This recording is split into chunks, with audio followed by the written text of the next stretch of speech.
Very good Thursday to everybody. Thanks for clicking on today's European Outlook. I have now created the live stream for this upcoming weekend.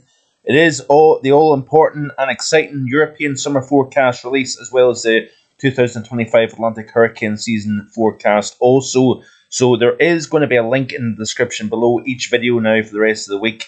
In the lead up to the live stream this weekend, so you can click on that, hit the notification bell, and you will not miss out on that this coming Sunday. So we have got slightly cooler air now drifting southwards over the UK. That is pegging back the temperatures throughout this afternoon across the majority of the UK, even down around the London area. We're only 12-14 Celsius. Further west, you are clinging on to something a little bit warmer, 20-21 Celsius down across parts of Somerset into Devon, for example. But generally speaking, we're anywhere from 10 Celsius along the east coast of both Scotland and England. The further west you go, you're talking about mid to upper teens as maximums. And moving across to Northern Ireland and the Republic of Ireland, we're generally 13 around Belfast Lough to around 20-21 Celsius down across south and southwestern Ireland. Looking at the temperatures across the continent, you can see here that we do have some quite mixed weather across the continent. We have unusually heavy snowfall across parts of the mid and high Alpine region, where we've got a storm system at the moment. We've got some fresher air across central areas of Europe, a little bit warmer the further west and southwest you go. We're talking about low 30s across the south of Iberia. That is a sign of things to come, I think, as we start to see the high shifting back towards a more typical position for this time of the year. We're also talking about temperatures into the mid-30s down across parts of Turkey. So a little bit of a mixed bag, cool across Scandinavia, Central Europe, a little bit warmer southeast and southwest. Now, with that cooler air, clear skies, light winds during the overnight tonight is going to present an unusually cool late May night. Temperatures may get down to -2, -3, possibly a -4 somewhere within sheltered glens of Scotland, for example. But Northern England, Southern Scotland, Highland Scotland, we're likely to see the temperature dropping below the freezing mark tonight as winds drop off and after the sun sets. So a little bit fresher today will present the stage for a colder night to come. So we do obviously have changes coming up. We have been highlighting that for some time. Part of the reason for that is actually down within the Indian Ocean and the tropics. A little bit of kick going on there, enhanced convection. We've also been seeing a blow up of severe thunderstorms across parts of the eastern United States. That storm system is now pulling eastwards, tugging into some fairly cold air, I may add, for the time of the year into the Great Lakes and the upper Midwest, northeast of the United States. We're increasing that gradient, and therefore we're increasing the strength of the jet. Now, as we see that system moving out into the Atlantic, we've got that stronger jet associated with the temperature differential. I will get there in the end. Temperature differential is enhancing the strength of the jet stream, and we're also seeing some bona fide areas of low pressure then getting pushed out over the Atlantic. That is then forcing the high to then re-strengthen and position itself down across the more classic Bermuda to Azores to Iberia position. We've got much more lower pressure then congregating across the north of the Atlantic, and therefore we're going to start to see this zonal pattern return to Western Europe. So we're opening the door to wetter conditions once again after what has been an incredible spring. There's no question about that. I don't think it's going to be the warmest spring on record. 2024 was the warmest spring. I think it will be, maybe a top 5 warmest. But in terms of rainfall, this is up there with this among the driest springs on record for the UK and Ireland. That's very much an important aspect to what I'm going to deliver this upcoming Sunday in terms of the summer forecast. What influence this dry spring may have in terms of the weather pattern going forward. But we are opening up the westerlies once again. We're going to be seeing a decent amount of rain. It's a little bit difficult to pinpoint exactly how much rain we're going to see, but you can see the reasons behind it. Increased convection, much more amplification of the Manchulian Oscillation over the Indian Ocean, the maritime continent. That is helping transfer energy up into the United States and then across the Atlantic into Europe. And we're seeing this ripple effect taking place. The MJO has not been mentioned for quite some time, quite a few weeks, in fact. The reasons being is it hasn't been much of an influence. There hasn't been a great deal of enhanced convection over the tropics. So therefore, it's not really had much of an impact on the mid to high latitude pattern. But that is now starting to change. And what is going to be interesting is as we move out of the month of May into the month of June, what happens with this strengthening of that convection over the maritime continent. We are likely to see the ridge strengthen over southern Europe, southwestern Europe, and try to exert its influence up towards the UK and Ireland as we move through the first half of June. That is my overall thinking now. Obviously, a lot of things can change. We know that. There is no wish casting. There is no hype on this channel. I'm telling you what I'm seeing, and I'm being as transparent, as open, and as honest as I possibly can. So I know there's a couple of sometimes wisecrack remarks about hype of heat and whatnot. In yesterday's video, I mentioned about the potential of a hot spell during the first half of June. The reasons why I'm saying that is because there is a bit of a stage set, so to speak, with what's going on within the tropics down in the Eastern Hemisphere. The possible effects that may have on North America, the Atlantic and European pattern. We've got very dry soils where we're surrounded by 2 to 4 Celsius warmer than average water temperatures around the UK and Ireland. Like I said in yesterday's video, we're among the warmest anomalies compared to average anywhere on the planet. I did also see another comment saying about sea surface temperatures. That there's a big difference between sea surface temperatures and the anomaly. I'm talking about purely anomaly. When you look at the global ocean basins, you see we're among the warmest, not necessarily the warmest anomaly compared to average, but we are among some of the warmest on the planet at the moment in terms of that 2 to 4 Celsius above average. That has an impact on both the temperature, but also on pressure as well.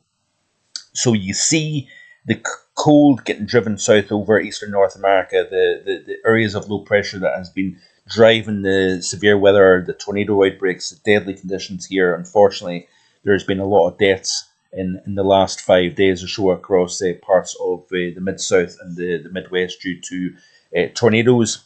All this energy is then getting transferred into a strengthening jet that is then recasting, reshaping the synoptics over the Atlantic and eventually into western areas of Europe. So we are seeing areas of low pressure coming back into play once again. And but I do anticipate that perhaps we've got a window of about 10 days, possibly 14 days with low pressure to the north, higher pressure to the south, the return of higher pressure, but more from the south as opposed from the north.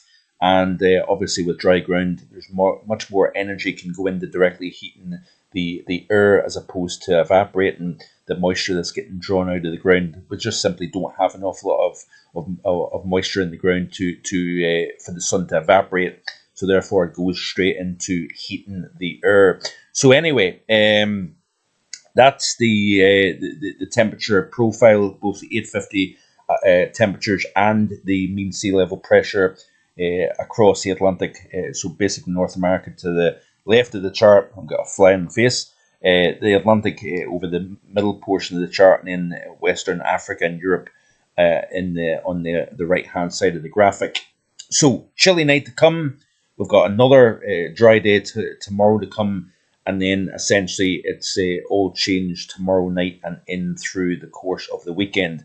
So looking at the latest off the GFS ensemble, you can see here upcoming 5 days we've got a trough over Central Europe, delivering unusually cool conditions, but also a mix of rain, sleet, snow, flooding rains in some places, and also lots of thunderstorm activity as well. There's the area of high pressure to the southwest of the UK and Ireland. We're going to warm things up. We are seeing that today across southern Iberia with temperatures into the 30s. Play through this loop. You can see here low pressure to the north, high pressure to the south, very much a westerly flow within the wind field pattern. Then, as we move towards the latter half of May into the beginning of meteorological summer, there's that area of high pressure returning back into the UK and Ireland once again. And what's going to happen is we're going to see a cool upcoming 5 or so days across the UK and Ireland here. This is off the GFS ensemble temperature anomaly wise, and look at much of Europe is actually firmly cooler than average. The UK, it's a mix of average to slightly above average, but if you look at the CFSV2, it's actually indicating cooler over the next 7 days. In terms of moisture here, you can see that the upcoming 7 days is wetter than average, especially across the northwest. West-facing areas with the winds blowing in off the Atlantic, it's going to be bringing the west conditions to the west, drier the further south and east you go. So if we play through this loop, you can see here off the GFS ensemble, we remain wet than average, and then it turns drier than average as we move into week 1 of June. And as a consequence of higher pressure building in and less in the way of rainfall, we are going to see warmer temperatures as a consequence. This is, by the way, the CFSV2 for week 1, so it's indicating below average. Central Europe, yes, Northern Europe, but also much of mainland UK is cooler than average over the next 7 days or so. Finally, looking at the ECMWF for the overview chart here, let's go back to the Europe Atlantic view, and I'll show you the evolution of this pattern. Is it going to update here? Is it going to show me what I'm wanting to show you? Let's go to another model in and see if it is going to show me what I want. Let's have a look and see if, yeah, here's the icon model. So you can see here, high pressure at the moment, clinging on to the UK and Ireland. Notice the pressure is a lot lower than what it used to be. It was in the upper, 1020s, low 30s. Now we're seeing the pressures decrease, and therefore that is the indication of change that is coming from the west here. We've got the strongest high to the southwest now, and that's really essentially opening that door to the Atlantic, moving back in. Play through this loop here off the icon model. You can see here as we progress through the course of tomorrow, chilly start with frost in rural areas, decent day overall with bright sunshine, temperatures probably again very similar to today. Then as we move towards the latter half of Friday and into Saturday morning, we're seeing the rains moving into parts of Western Ireland, Northern Ireland, and then that's going to bodily move across the island of Ireland through the course of tomorrow, later Friday. And then as we move into Friday night, you can see here the rain's moving into the west of Scotland and pushing its way across the country. The majority of the far south and southeast will not see rain until at least Saturday morning, if at all. So you can see here it's much weaker the further south you go, but embedded within this frontal zone, we are seeing some fairly heavy pulses of rain. This will be welcome news for many gardeners and farmers, and I think generally speaking most people accept the fact that we do need a decent amount of rain, but I don't think it's going to necessarily eradicate what we've built up over the last 6, 7, 8 weeks in terms of the deficit of rainfall. But you can see here the very different overall pattern. The high is focused to the west of Iberia. We've got a pinch in the isobars, meaning we're going to see windy conditions associated with this as well. That system moves through, then is followed by another area of low pressure into Ireland, into the western side of Europe here as we move. And we're also seeing wet weather return to parts of the north of France, the Low Countries, into Denmark, Germany, southern Scandinavia as well. So this is going to bring welcome rain to many, many areas of Western Europe.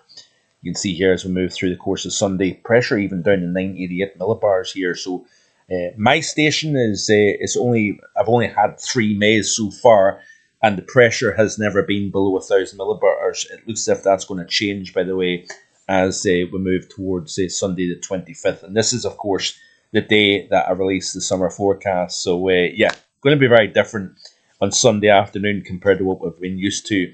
But nevertheless, it'll be nice to see a little bit of rain. So I hope you're enjoying the content. Like I said, there is a link going to be left in the description below today's video for the live stream this Sunday. Hit that notify me button, and then you won't miss out on the live stream on Sunday coming up.